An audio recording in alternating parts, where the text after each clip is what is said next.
Steering wheel, somebody tell him to give it to me. There's something loose between my legs. I don't know. Let go! I'm heavier than a freaking boat. Nothing he's going to say can make that any better. No more radio for the rest of the race. I'm going home. Hello and welcome to DRS FC, an F1 podcast by soccer nerds. I am a soccer nerd. I'm André Carlisle here with two other soccer nerds. Ebony, how are you? Great. How's it going? I'm doing okay. Yep. Doing all right. Donald, how are you? This is my spot, man. We're going to Miami, baby. Let's go. Nice. I'm excited, and I'll be honest with y'all. Whenever there's a break in F1, my mind is like, oh, it's gonna be like a while before we're racing again. And then like the sports calendar just fills stuff up, and then all of a sudden it's like, oh no, like the race is this weekend, which is pretty much what happened in the group chat where Donald was like, so we gonna record a preview or not? And I was like, what are you talking about? And I was like, oh shit. Listen. Yeah. Champions League, NWSL, like a lot of things were happening, and I was like, I'm locked in, and then all of a sudden Miami is this weekend. So you know what? We're going to talk about Miami. Let's go through I got to run through some track characteristics real quick before we get into the history of it, and then what happened in 2024, like we do all of the time, and then we'll talk about the track a little bit after that. This is the Donald loves this. Miami International Autodrome. But before we started recording, what did you call it?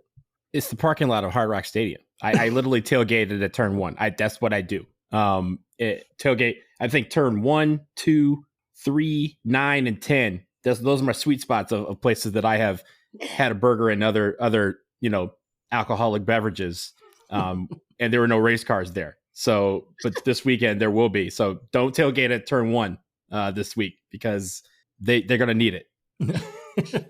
Yeah, I think it's hilarious whenever street circuits have these kind of names, and it's like you're like a blocked off piece of road. You're not actually a circuit that people drive on. Stop it. But it is 5.412 kilometers long, which is 3.36 miles. They will do 57 laps around the circuit. Lap record, in case you were wondering, 1 minute 29.708. It's Max Verstappen in 2023. Obviously, unfortunately, obviously. Let's see. Donald, do you want to tell us the history of the track? Yeah, well, this track is only a few years old. It started in 2022, and it is what they call a temporary street circuit. But as I told you, we are going across places that used to be gravel lots or grass lots. This is literally a parking lot. They wanted to do this. The history of this race is they've been trying to get a race in Miami for ever since even I was in law school down there. So we're talking the 2000s. And they wanted to do one that went through downtown, went through Bayside, and kind of went around the port of Miami, where all the cruise ships in. Everybody who's been on a cruise out of Miami, you would have driven on what they thought the track was going to be. But they just couldn't get the layout right. They couldn't get the timing right. And of course, there are too many people who have a lot of money who said, yo, you're blocking our business, namely the cruise industry. They did not want to close down cruise ships for a weekend because Lando Norris and Max wanted to race their race toys. So they moved it out to Hard Rock Stadium, where they created this temporary circuit that gets dismantled every single time. And then it becomes what you see for Dolphins and Hurricanes games, as places that are filled with thousands of cars. It is created after they kind of figured out different layouts of the track, and they have been figuring out all these different simulations, like what will fit best within this grass area or within this street area as well. But also the reason why it is like this is because it does not close down any actual streets, right? As I mentioned, it's just within the grounds of Hard Rock Stadium. So people who live in the neighborhood surrounding the stadium aren't affected by this. Of course, they're affected by traffic, but Miami has traffic everywhere. But they are not affected by, again, an F1 car going 200 miles an hour down their neighborhood street. That's really cool to know, because I think that's one of the big problems in Vegas is that all the streets that are shut down while the track is there, or when F1 comes to town. And in Vegas, it's just like you're just going around like the Hard Rock Stadium complex. It's a lot, but that's what it is. Ebony, what happened in 2024? A lot happened on and off, but what happened on? Lando got his first win. which was a very weird race anyway. Max came in second, Leclerc in third, with Perez in fourth, a name you have not heard in a long time. But wait, and Sainz in fifth. You had Lewis in sixth and Yuki in seventh. You know who didn't finish it? Logan Sargent. Only American. The only American. Every time. And it's a sprint weekend too. So you also had that race. Max first, Leclerc second, Perez again in third. It's like he loves the American circuits or something. I don't know. I feel like we should build more around Checo. Oh wait, that's later. That's later. I think the other thing about these races, and both of them, is that as I think you'll kind of talk about, there was some movement, but I think the sprint and the regular race had like the top six who started in their positions. I'm sorry, in the sprint, the top six people who started were the top six in that order. And I think short of Lando starting in fifth, it was pretty much the top 10 was a combination of the 10 people who started on the grid that way. This has also been an issue. I thought I saw something about tires being in play for this race. I don't know if they're like going to be testing some new tires just to see, because as we've had these conversations about races, how the tires are making it very boring because they're lasting longer than teams think. I'm afraid that Miami they're going to build this race up and then it's just going to be the same thing. I mean, I don't know how to really articulate like how the only race that's been good has been one with a bunch of overtakes this year. Everything else has been terrible. And like I said, last year's race was really wonky too. And now we're coming right back into this race after it felt very short stint of time. So hopefully they have figured out that portion so that we get a little bit more action for these upcoming races, but especially in Miami where they're trying to make it a big show. After a couple of weeks where we've seen races in the Middle East start at night, despite the fact that it's been pretty hot during the day, we are now at a race that is going to be in the mid 80s, which in Miami terms isn't hot because it'll be a little bit more humid than those races, but it is also taking place in the middle of the afternoon. So this is a 4 tires p.m. are going to have to start, learn. right? 4 p.m. start. Yeah. So these are going to be right in the middle of the afternoon, as hot as it can possibly be for the day, that sun overhead.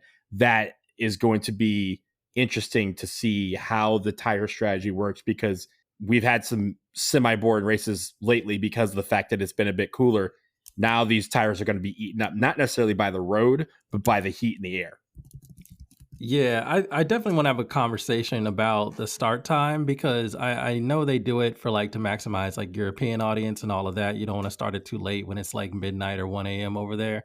But like we got a couple hours. Like starting it at like peak heat in Miami doesn't seem like the smartest thing to do.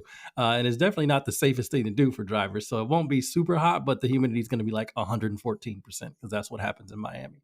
All right, let's talk about the track itself. A couple likes and dislikes.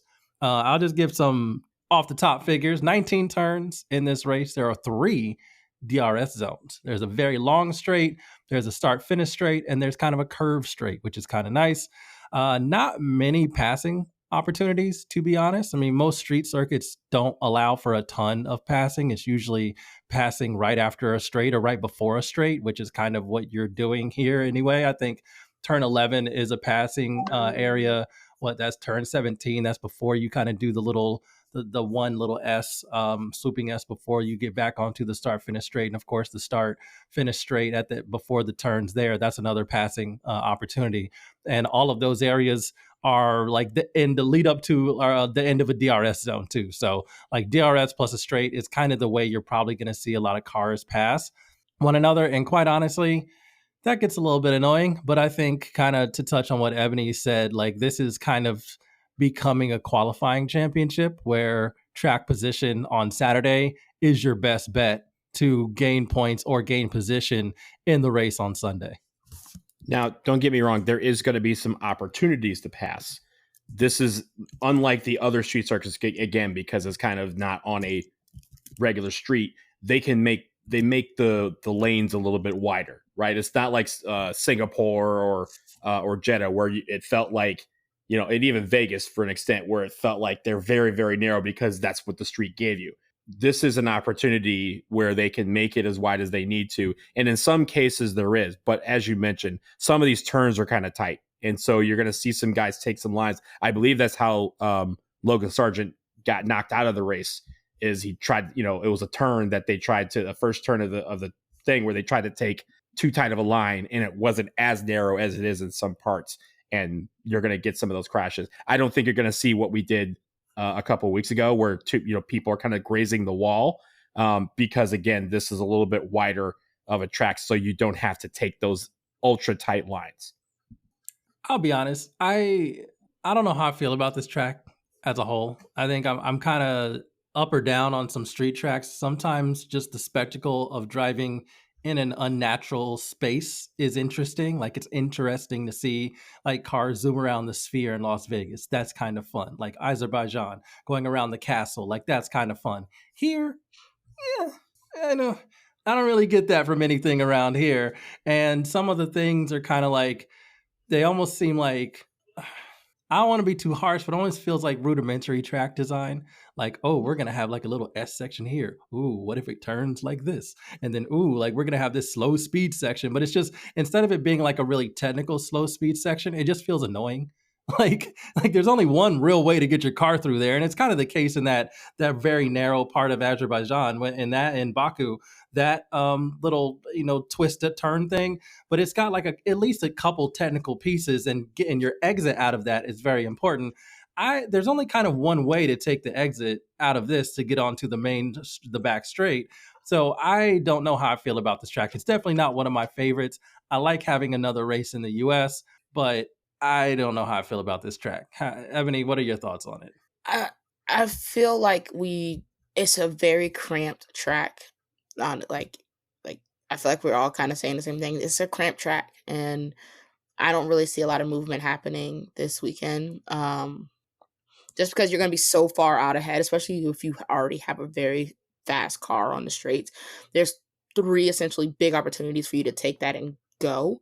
And I feel like there's going to be more of a scrap in like the 8 to 12, 8 to 13 positions than anybody else in front. So I think that's going to be our most exciting part of the weekend. I do want to say, because I've done this in the past where I've like looked up pricing for races, especially for like in Miami, like this year, I'm looking at grandstands for $70 on race day. Like the start finish one is $130. Like that's not bad at all. I've seen girls trips go to Miami for less than $100. So like that's not bad. I was very shocked. I thought it was going to be way more. I thought out of the 3, this was going to be the middle of the pricing. So if this is what middle is in terms of like Austin, Miami, and Vegas, then I'm very interested to see what the other 2 look like going forward. One thing to note is that, again, I mentioned the original design, or at least proposal for this, was to be in the downtown area around Bayside, going on to the Port of Miami. Right now, first of all, that is gridlock all the time.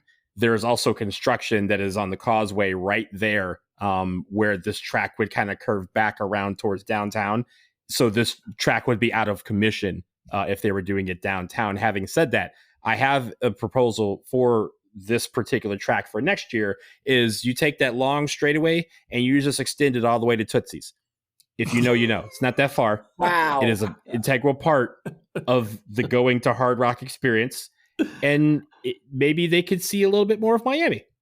I'm not saying go in, just if you're curve there, around the block. you might as well go in. What do you mean? might as well. You might as well. If racers choose to sacrifice their win for the entry fee, that's on them. Potentially maybe a different kind of win. You never know. Never know. You never know.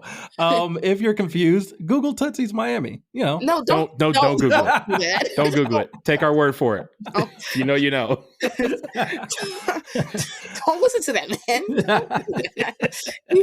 All right, fine. Don't Google it if you're all right. How about compromise? if you're on a work computer, don't Google it. Your own phone, That's on you. Incognito. That's- Go incognito. Incognito mode, and there you go. Wipe your browser history immediately after. Fair enough. All right. Okay. I am excited though for multiple storylines leading into this race. So I think more so than the track, because we've kind of like been a little down on the track. And I don't think I think that's warranted, but I think where we are at in the season and some of the things that we've seen happen already up to this point still give this race a ton of intrigue. So let's take a quick break and then let's talk about actual teams and their. Oh, go ahead. Because I haven't been on a preview in a long time. So I always ask, based on your likes and dislikes, what stadium does this track remind you the most of? And based on our likes and dislikes, I have one in mind. Which is? Snapdragon. You did not just equate Hard Rock to Snapdragon. Fine. I don't think we're going to do better than that, to be honest. So we going to fight. I didn't say Hard Rock Stadium. I just said the track. Fair enough. I think, in terms of vibes, it's somewhat similar. So, okay. There's water. Exactly. This track. Yeah, Fine, the Plex, whatever. Hey, listen. Segra, let's not shit on the Plex, all right? Segra. I'll give Segra. Okay. Segra's haunted. I forgot about that. That's good. That's good. There ain't no Tootsies in Leesburg, though. I can tell you that right now. There is not. All right, and now we're going to take a break and talk about the rest of it.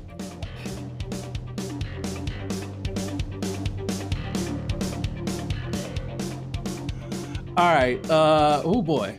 Leeds. In my mind now is like, what would a Tootsie's in Leesburg look like? Folks, the images ain't good. East of the Massanutten? No, can't do it. Yeah, so I'm gonna move swiftly along. We're gonna talk about the things that we want to watch during this race. So, Donald, what's the thing you want to watch? You know, we're what? It's close to a third of the way through the season at this point. We've had a break already this season, but this felt like more of a significant break because we've had more races to kind of digest. So I'm wondering who took advantage of this break. We haven't heard about anybody really doing any work to the cars. And again, it could be, we were talking offline about the flexi wing thing and whether that is precluding some people from doing any really massive, extensive work on the cars, or if they're just trying to ride it out until longer breaks approach. Where they can really get in, into some of the things they want to do. But I'm looking to see who learned from these first, few races, who learned from the Mid-East circuit section of the season, and who is going to take advantage of this week off. I mean, we saw some videos and stuff. Some of these guys broke. They were gone on vacation. But who was really thinking about strategies and how to get better in some of these details that win races? This is, as we saw last year, Lando Norris became a first-time winner at this track, and he used that, and McLaren really used that to springboard their way to a Constructors' Championship, and for him to really go at max for the last half of that season. Could this be a springboard for someone else?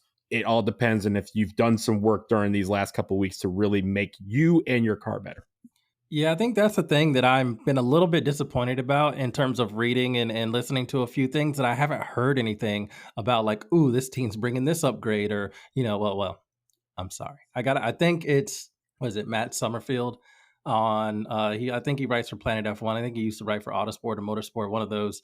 And he does some guest appearances on some podcasts. He always says to say the word update, because upgrade suggests improvement, and all updates or like new parts aren't always improvements. So I try to just talk about them as updates, even though you'll hear them always say upgrade on like the broadcast. But I think update is a much more accurate term. But like you said, last year, we saw that McLaren became the McLaren that we know today at Miami. This was the race that turned things around. And I haven't heard of anybody bringing anything. Like, that was kind of the buzz around this race last year, is that, McLaren is actually bringing some things that, if they go well, like in all the hype that they're putting behind the parts that they have, they're going to look quite good. And they turned out to be true. And we haven't really heard anything about that. This could be because teams are kind of already in the, why waste money or time developing on this car when regs change next year? Or we could just be in a spot where, like, does Ferrari really think they're going to get into the Constructors Championship given their slow start to the season? Or does it behoove them to just focus on 2026? Do teams kind of feel set where they are already? I hope that's not the case, but I'm a little disappointed we haven't heard about any other sort of updates coming to any other teams. Doesn't mean they won't happen, but usually you hear about these things before. I'm going to take what Donald said about who took advantage, and I'm going to apply it strictly to the rookies and probably also extend that a little bit to Yuki. Which rookies took advantage of the break to understand their car more? Like, we know that Kimi has had a really good start to the season. He's kind of like flying under the radar, which is hilarious because he's been consistently in the top 10, racing a little bit better than Lewis at some points for better finishes. But it doesn't sound like they've replaced Doohan. So did he take time to actually learn his car more? What about Bortoleto, Isaac? I want to know who took advantage to truly make sure that they can finish a season. And at the same time, did Yuki finally get more time in the race in the Red Bull car to truly tailor it to what he needs and not to Max's needs for the season? Because this was a big break and this was what they kind of needed. So that would be really cool to see. I think the other thing, right, and this goes for all of them, and we'll talk about some of the teams that have not done well. This is a chance to recognize that you are entering. It's not necessarily the most important portion of the season, but it is the one that people will clown you the most, because you got Miami, which is the first one of the season that really has the glitz and glamour, all the fame attached to it, right? With all the people that show up for it. You have a break, then you have Imola, which is an important race for several reasons. And a lot of people want to do well at Imola. And then right after that, you have arguably the most prestigious race of them all in Monaco, where again, glitz, glamour, fame, money all show up at once. You do not want to be the car that gets clowned because you couldn't get it done in Miami and then in Imola and then in Monaco. So the break is for people, like you said, to understand how to run their car better, but it's also in a way for some of these teams to how do we not get embarrassed, right? Haas is on American soil again. How do we not get embarrassed on our home turf, air quotes? Those are questions that they have to have, and the answers have to come, because you don't want especially for some of these teams who I know, like Alpine, right, has been talking about getting new sponsors or having a new buyer altogether. The last thing you want is for your teams to put up a goose egg, right? Because if you do, that money will walk away thinking I'm not going to get involved with that. But where the glitz and glamour and the prestige and the money comes opportunity for some of these teams to gain new investors. That's how Williams got Atlassian, right? It was by doing well in Monaco, right?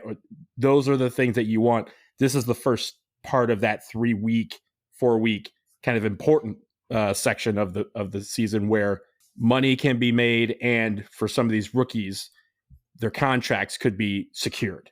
Yeah, and I think, Eboni, you mentioned obviously all of the rookies, but I heard that Jack Doohan is getting to at least the summer break. I heard that the Alpine did make that decision. So, my 6 race countdown for him, which was, 5 because he had 1 last season, has expired, apparently. And we'll see if he puts the car into the wall. I don't put it past Flavio Briatore to replace him, but they said that he's not going to be under pressure, because I do think they must have admitted that it was just unfair to start his career the way that they did. So give him time, say, okay, you have these races. It's not like a small number like 5. Like, you're going to get half of a season to put it together. Let's see where you're at by the summer break. I still think that's a little harsh on a rookie, but it's a lot fairer than what they did initially. So hopefully we get to see better performances from him where he doesn't seem so tense and so tight. You also mentioned Yuki, obviously not a rookie, but trying to deal with that car. I heard that he was driving testing a previous car over this break. So he did break out. I think it was an RB19, I believe. So it may have been 2 generations ago. But he was in that car and driving that car to try to get a better feel of what this car does is different from the V-Carb car he's used to driving. So I guess we'll see if any of that paid off. And by the way, they are changing the tires for this one and Imola. They're going softer. Oh my God. Yeah. So, I think last year was the 234, and now they're doing the 345 compound. Wow. Okay. That is interesting. Yeah, when we talk about heat and the effects of heat on tires, yeah, we can talk about that. In fact, that's a great transition because I type into the doc all the time. I want everybody, whether they can be like in front of a microphone when we need to record or not, I still want, we have like 100 co-hosts. I still want everybody to be represented. And so I drop in the doc, even if you can't make the episode, drop in your thing and we'll talk about it. And Kyle dropped in because he's really much Team Mercedes this season for obvious anti-Alpine reasons. He said, did Mercedes figure out their tire issues as we head into a humid race weekend? And I said what Kyle said, because that's my main thing to watch. We saw at Jeddah that Mercedes tore its tires up, similar to what they dealt with all last season. When it got hot, that car could not manage its tires. Therefore, the performances were struggling. George and Lewis were struggling. We saw Kimi and George struggle at Jeddah. It was, again, a night race, but it was hot and it was humid. Well, maybe not humid, but it was hot. It's going to be hot and humid in Miami. And if that's a sign, if Jeddah was a sign, this is going to be a pretty unfortunate race for them if they still haven't figured that issue out. We are going to have some cotton candy ass tires by the end of this. Tires are just going to melt away. And like, I will not be surprised if someone comes in for tires. They're going to be like, I guess we just take the rim off. Like everything else is gone. Cause I mean, the heat and I think the humidity adds to this, right? People don't realize like the air temperature being in the 80s means that on the track is going to be closer to like 130. Yeah. And so, and the tires are basically going to be rubbing at a pace that's going to make it like 250. So these things are going to melt quickly. If they're softer, that might change a lot of strategies around there because guys are going to have to pit quicker. And as we saw, pits are where some of these changes were made. Based on how quick or how slow the pits are, or if there was, time penalties for certain incidents on the track. Well, because remember, they're marking the C4 as the medium, which was the soft last year. So that is just such a fascinating. I mean, I appreciate it because as we were talking about before we started recording, like the tires have been like indestructible this year. And if that's the case, you basically, every race is a one stop. And if every race is a one stop, you kind of lose the ability to create true separation through strategy. And with some of the tracks making it hard to pass on, like Jeddah, hard to pass on, Japan, hard to pass on. Like we've had a lot of tracks that are just hard to pass. And so then you end up kind of creating races that are just like processionals. And that's unfortunate. So I think going softer on the tires is a good step, but I feel like, is Miami the right place to do that? Well, they're going to also take it to the next race too to see like what happens with it. But that feels so wild in a very humid spot to change tires on a car especially for a car that was like, oh, they were already struggling with keeping their strategy together with tires. Because I believe which race was it where George was like, if I had went like 2 more laps, I would have not finished the race. Oh yeah, that was it. That was the pork rind tire, right? Yeah. That was literally like where he was on the softs and they're like, we're going 23 laps on the soft, bruh. And he was like, I kind of got to now, right? Right. And he did. He finished the race and got on the podium. And I was like, man, that's ballsy. I think the answer to your question though, Andre, is it doesn't matter. They're doing it anyway. So again, we're going to see some bubblegum wrapper tires here. Some teams are going to be, and you know how they keep the tires, they keep the things on the tires, keep them warm and stuff like that. Ain't no need for that here. Those things, they can leave those wherever they found them. So save yourself the wait. That's crazy. Yeah, I was like, this is actually gonna be really fascinating. Also, it's a sprint weekend.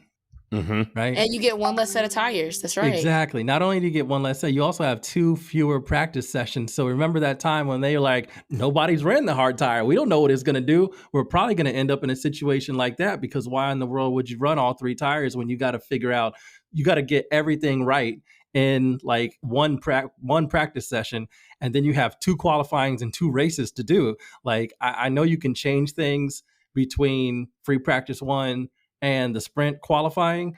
And then after the sprint race, you can change things in between the sprint race and Grand Prix qualifying. So they're no longer locked to changing things, but you still don't get any additional data. Like, you may get stuff from the race, from the sprint race itself, but you don't have like another 2 practice sessions of data, which would give you the ability to run different tires, because nobody pits during a sprint. Like, you're not pitting during a sprint race. I forgot the one thing that is going to change everything. And anyone who has been to Miami, me who has lived in Miami, will tell you, usually we enter that realm about early May. Yeah. We're around 3-4 o'clock. Yeah. Like clockwork, there is a thunderstorm. And like clockwork, there is a chance for thunderstorms starting from 4 p.m. to 7 p.m. on Sunday. 60% chance of rain. And of course, it's going to be at its highest peak there, where it'll be around, they say, around 84, 85 degrees. Jesus. This will change so much. And it hasn't rained yet at a Miami race. Just wild. So I'm shocked by that. If it does, let me tell you what, if anybody has driven on a tailgate lot after a rainstorm, will tell you the amount of grease that is on that road is going to be shocking if it starts raining. It is going to be bumper cars out there. It's going to be, pray it doesn't rain, but it is going to be absolute cinema if it does. I'm so glad you brought that up, because actually when I was trying to put the rundown together, I was looking at the weather, and then I was like, oh no, because I do think one of these, just like Australia, right? Yeah. Dry on Friday, dry on Saturday, Sunday, the chance of rain. Yep. Yeah. This is going to be interesting. All right. Do we have anything else that we're looking forward to? I mean, I could talk about several teams and what I want them to do. Like, I think this is a crucial time for Ferrari. If they're ever going to get their shit together, it has to be very soon. To be honest, it should have been like a race or 2 or 3 ago, but they have a lot to do. I mean, Leclerc, got their first podium of the season. That's great. But has Lewis made any progress with his car? Like, what's going to happen there? They got the sprint there. They got the Lewis sprint. Yeah, they got the sprint run, and then everything went downhill on his side of the garage after that. So he's got to get it back, and I don't know how that works. So I'm hoping that they bring more things to the car, the more updates that actually work, and we can call them upgrades, but I don't know yet. And so I think they're another team that's, if you're looking at who to kind of pay attention to in terms of who needs to really turn things around, I think Ferrari's probably at the top of that list, because they should be, and everybody expected them to be, up there battling with McLaren, and they are not doing that. Can I hijack the conversation about Ferrari for 2 seconds just to ask quick thoughts? As long as it's about that stupid ass livery, yeah.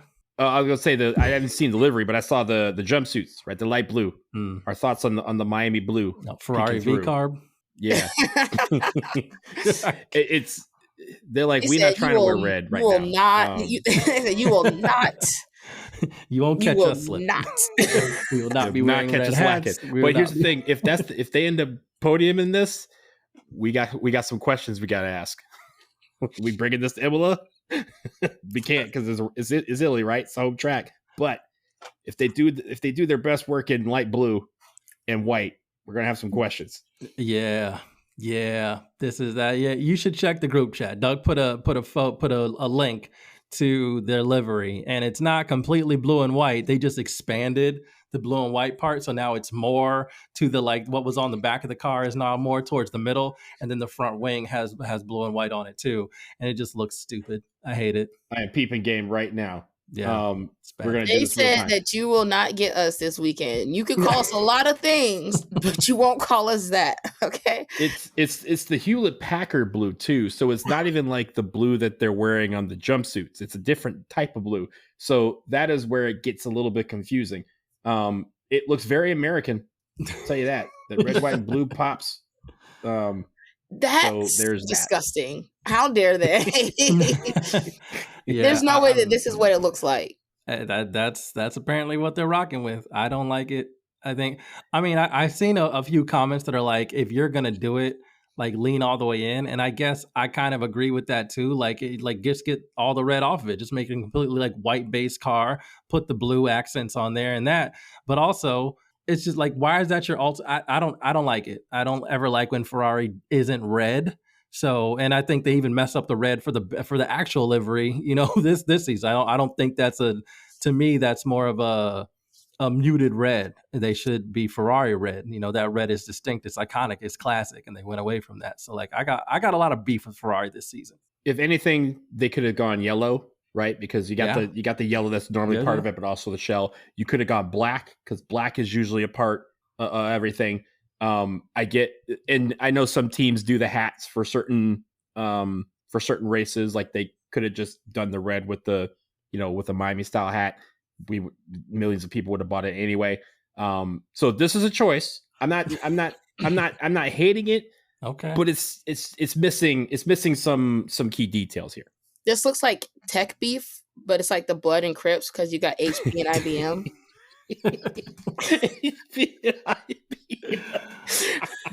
They need Kendrick to come and bring them all together. That's what we need. IBM is practicing their euphoria for karaoke right now. Right now. Just saying, you've got the HP logo and the IBM logo, and you're just kind of like, oh shit, we about to technology war. Okay, I guess it could go along with the other war that's about to start. Whatever. Hate the way that your logo circle. Hate the way that it's blue. I hate the way that it's on the back. As a matter of fact, I hate you. Listen, there's so many things to say, and I'm not going to say anything. Actually, it's just tech beef on the Ferrari. My bad. I didn't mean to get off that tangent with the. I just had they did it to themselves, and I hate it. So I'm mad at them for several reasons. This is just very annoying. I don't understand why. Like, okay, my mom used to work for HP, right? So like, I understand like how big they are. I know what they do as a company.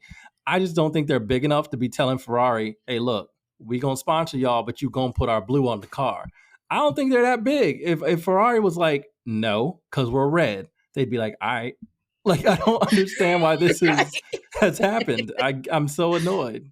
That's what Real did. Like, Real has an HP sponsor, and HP said, we gonna have this color blue, and they're like, no, it'll be black. Yeah. And they're like, well, can you make it like really, really big? And they're like, we'll make it bigger than normal, but like you're not taking up a whole sleeve here. Right. And HP was like, cool, here's a check.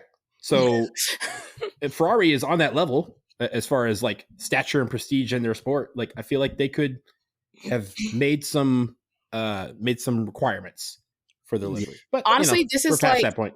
This is like Target with the Minnesota United kits. Mm. When Minnesota United had that fire kit and Target came in with their red bullseye. And I was like, you couldn't tell them to change the color of the bullseye to match. Now they do it. Yeah. Because everybody was like, fuck this logo. Why would you put a red logo in the middle of like a star kit? With a loon on it. Right. Like the eye, you could have done so many things and you decided to do that. Like logos mess up quality art and all the time. It just pains me. It doesn't make any sense. It does. It pains me. All right. Okay, let's take a quick break and then get to our predictions, because we predict podium, we predict the constructor scrap, most points, least points, with a caveat. And we're going to predict our Zoomy and Gloomy boys. So, quick break. We'll be right back.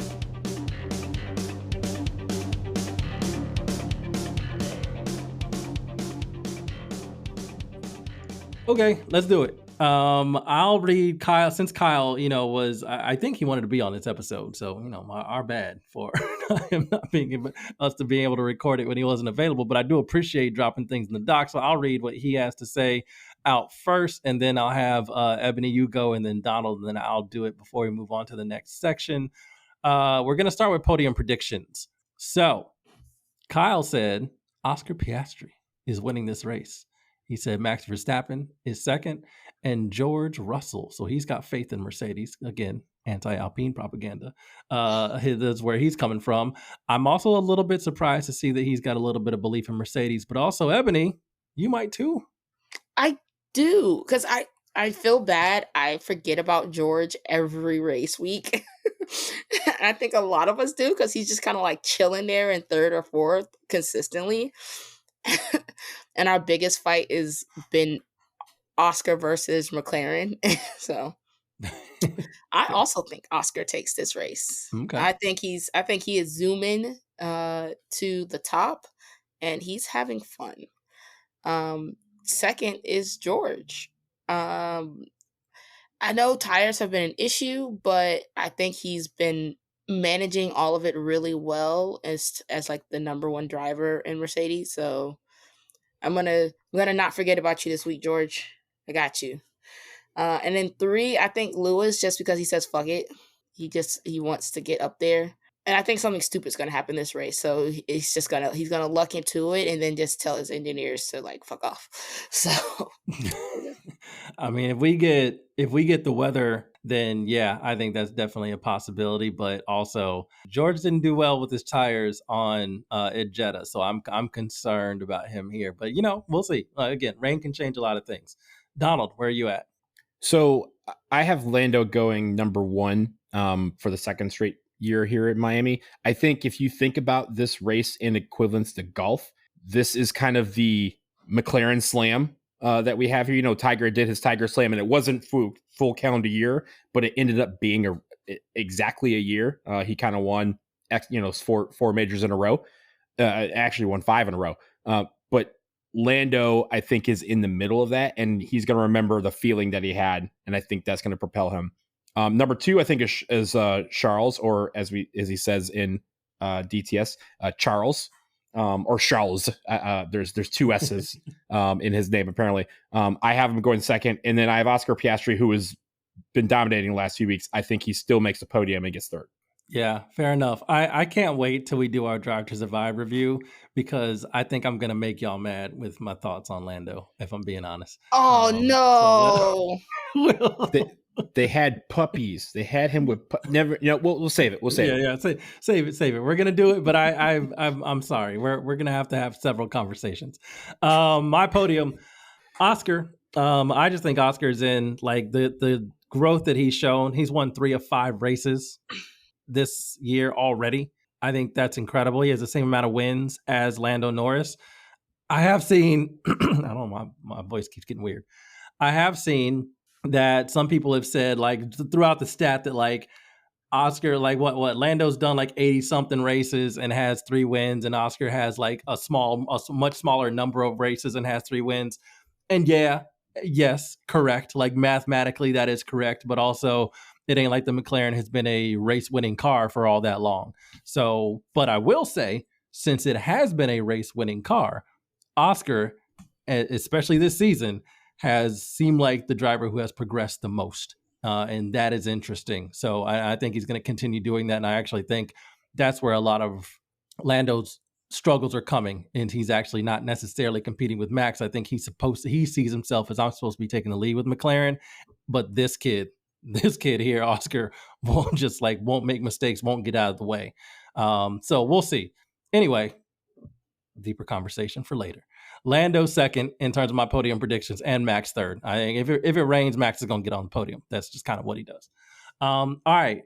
Constructor scrap. Who's going to get the most points? Who's going to get the least points? With the caveat, you can't select the team that's currently at first, and you can't select the team that's last. So no McLaren, because they have the most points, and that's easy. And no Sauber, because they have the least points, and that's also easy. So, Ebony. Nope, sorry. Kyle first. Our Ghost Kyle here. He says Mercedes going to win the most points. Think he's tripping. And he says Alpine is going to have the least points. I think we can see his motivations here. But Yeah, Ebony, you're most in He won't least get on the points. pod with me. He won't get on the pod with me. So he's got to throw his shots in when he can. He's throwing jazz from the great beyond. I was nice. He just had to make a school run. Like crazy. Being a family man. It's all good. I was nice, and I also said Mercedes is probably taking the most points after McLaren. Wow. Okay. I just love Kimmy and what he's doing, and I Yeah. love that Mercedes is giving him the chance to be a kid. So Yeah. I will give him that. But Haas, I am so sorry. All right. Fair It was enough. between Haas or Williams, honestly. Yeah. Donald, who you got? I got Ferrari. I think Lewis will finish above Kimi, and that will, or I'm sorry, he'll finish above Kimi, and that'll give him barely enough points to outlast Mercedes. On the flip, I think it's Aston Martin, and it's not Lance Strulovich's fault because we know he sucks. It's Fernando Alonso's fault. Like I don't think he still doesn't have any points. That's a big bummer for Aston Martin, and I think that slide continues. Yeah. Oof. Aston Martin. There's a lot to say there. I'm gonna save it though. I got Ferrari with the most points. I do think that Leclerc is in pretty good form, and though I didn't choose him for the podium, I do think they'll be like 4-5, or maybe 4-6 or something like that. I think they're gonna have a decent run and pick up a decent haul of points as a team.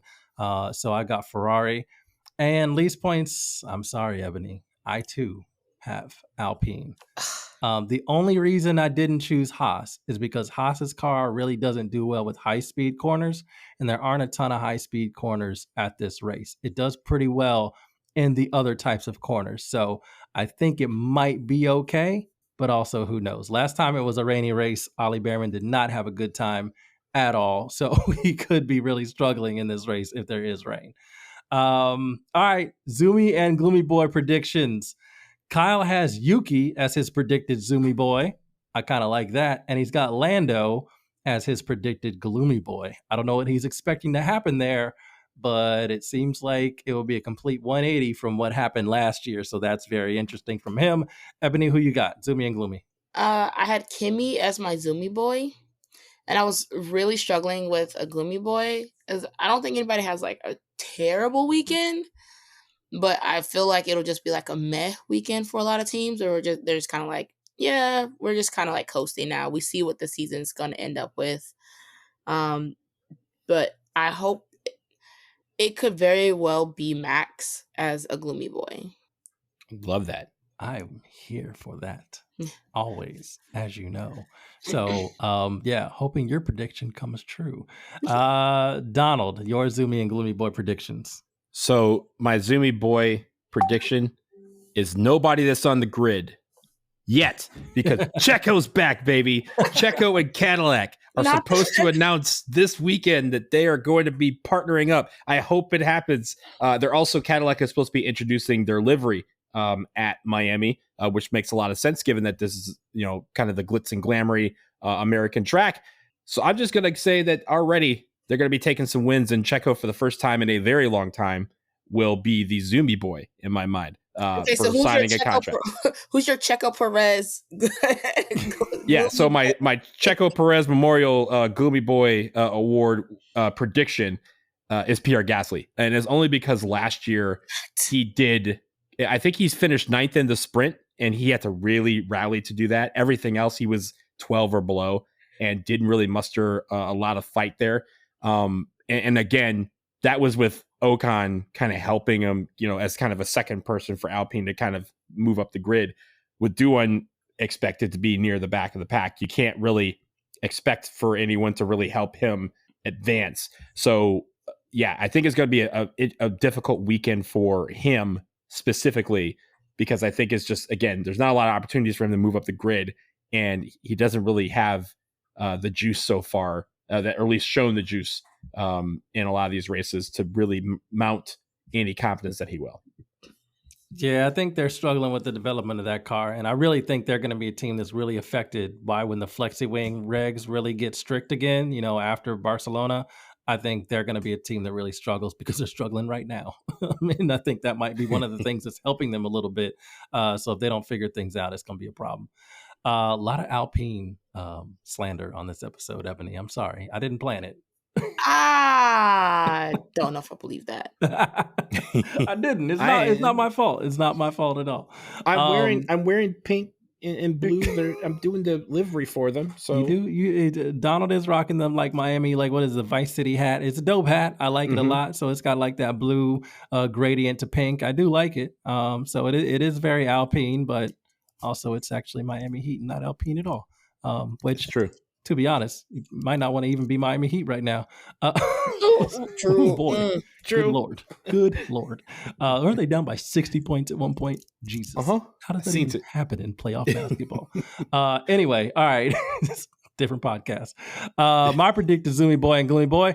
I got Oscar. It's kind of silly to predict like a dude who was won so many races already as a Zoomy Boy, but I just think he's in really good form.